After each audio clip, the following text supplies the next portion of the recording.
حیرت میں آ جاتا ہے، کیا قدرت کے بعد بھی انسان ایسی کاریگری کر سکتا ہے؟ اس کے مینار بھی شاہکار ہیں۔ اس مسجد کی اندرونی تزئین و آرائش 20,000 نیلے رنگ کی خوبصورت ٹائلیں نصب کی گئی ہیں اور انہیں بلو ٹائلز کہا جاتا ہے۔ دلچسپ بات یہ ہے کہ ان ٹائلوں کا بھی نام مسجد کے نام سے ہی رکھا گیا ہے۔ اس مسجد کے طرز تعمیر کو سلطنت عثمانیہ اور بازنطینی سلطنت کے دور کے طرز تعمیر کا ایک مرکب سمجھا جاتا ہے۔ اس مسجد کی مقبولیت ایک بڑی وجہ یہ ہے کہ اس کے 6 مینار ہیں۔ اس مسجد کو بڑے اور چھوٹے 8 گنبدوں کی وجہ سے بھی جانا جاتا ہے۔ سال 2004 میں پوپ بینڈکٹ اس مسجد کا دورہ کیا تھا اور سال 2014 میں دوبارہ پوپ فرانسس نے بھی اس کا دورہ کیا۔ سال 2009 میں امریکی صدر باراک اوباما نے بھی اس مسجد کا دورہ کیا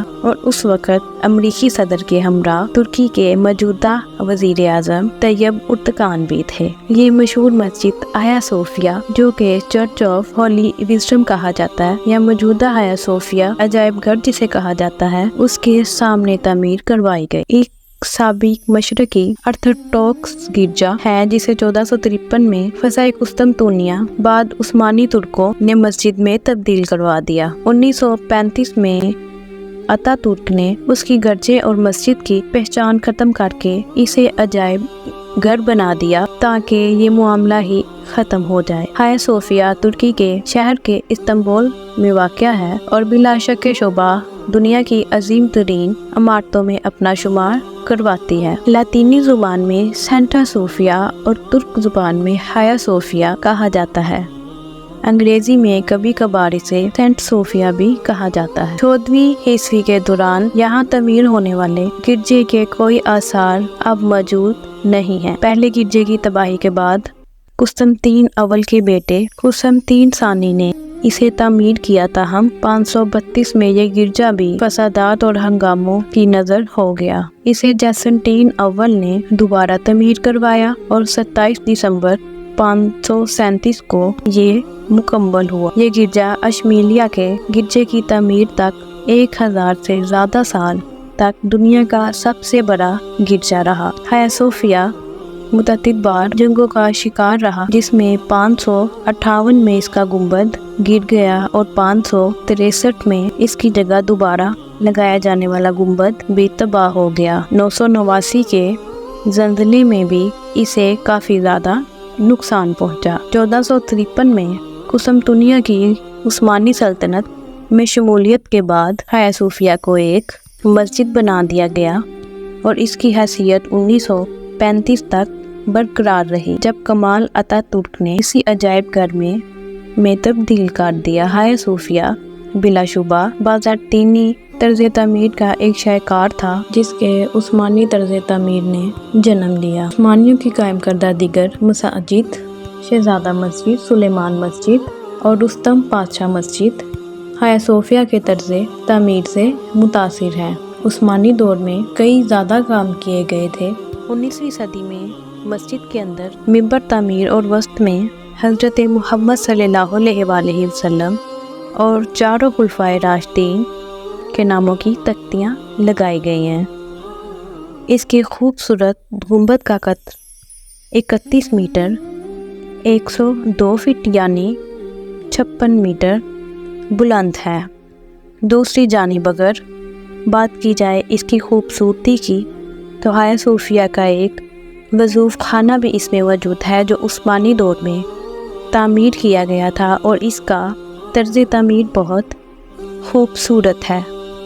ہایا صوفیہ کے اندرونی مناظر کی بات کی جائے تو اس پر لاکھوں اس وقت کے کروڑوں روپے خرچ آیا تھا، یعنی اس کی قیمت 150 ٹن سونے کی قیمت کے برابر ہے، اور حالیہ دور میں اس کا اندازہ لگایا جائے تو اربوں روپے میں اس کی انکم بنے گی۔